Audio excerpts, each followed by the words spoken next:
Hello, this is Jack Jackson. In this video, we're going to continue talking about some different combinatoric arguments. In other words, these are ways of counting certain things, and these are helpful in the study of probability. So we're going to see how we can use a power function to calculate a situation where the order matters and repeats are allowed. So let's see if we can follow what's going on here. So here's an example here. Suppose that there's an organization, and let's just suppose right now it just has 4 members to make a small situation we can visualize very easily. And the organization wants to select a slate of 3 officers, a president, a vice president, and a secretary. Now the rules are there will be a single individual chosen for each office, so no co-presidents or co-secretaries.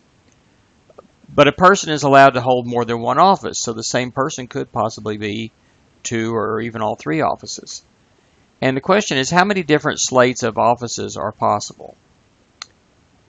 Now notice that some of the important things are there's 1 person per office, but each office has just 1 person in it, but there could be more offices for 1 person. So repeats are allowed. Okay, and the other thing is though, the order matters. So person A is president, person B is vice president, person C is secretary is different than person A is secretary, person B is president, person C is vice president. So the order matters. So here what we'd like to do is maybe make a probability tree of this situation and see if we can use that to help us work this problem and then generalize it to a more general setting. Well, can you do it? Try to do it on your own. Press pause now. Well, here's basically how the tree works. You've got your person, whatever it is, A, B, C, D, 4 people here. And for each one of these, you can still be A, B, C, D here, and each one of those choices, A, B, C, D here. Because you can repeat. So a choice would be person A would work, or A, B. So this set of vertices represents the president. This represents the choice for vice president. And the last one is the choices for secretary. So this ends up to be 4 times 4 times 4, or 4 to the third, which is 64 different slates of officers.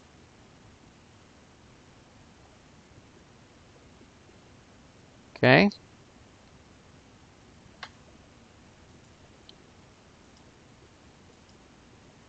Okay, now let's try to see if we can use the same technique on this next problem. First of all, does it apply or does it not apply?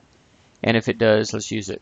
So now suppose the organization is a little bigger. There are 25 members, and this time we're going to have 4 officers, a president, vice president, secretary, and treasurer. Again, there will be a single individual chosen for each office, no co-officers, but a person is still allowed to hold more than 1 office. How many different slates of officers are possible? So my suggestion here is think about drawing the probability tree, but don't actually physically draw it out.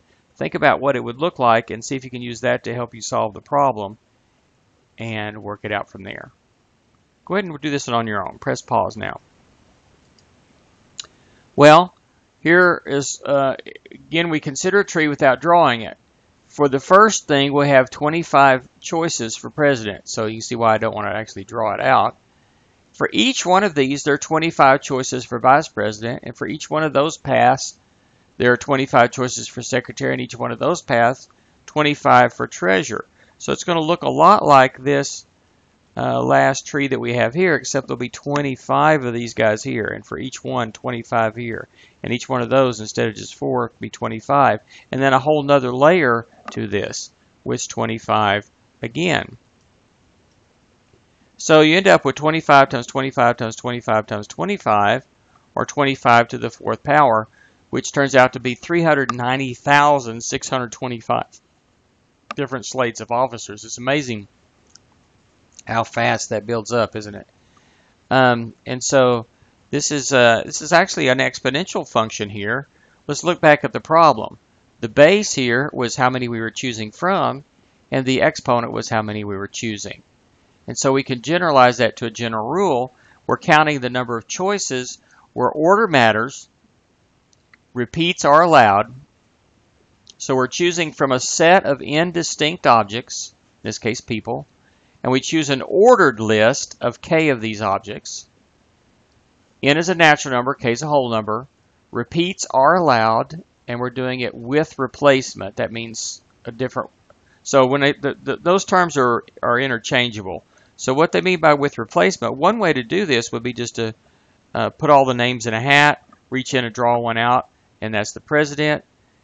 Put it back, replace it, mix it up, and draw out the second name. So the same person would have a chance of being chosen for vice president that was chosen for president. So that's repeats are allowed.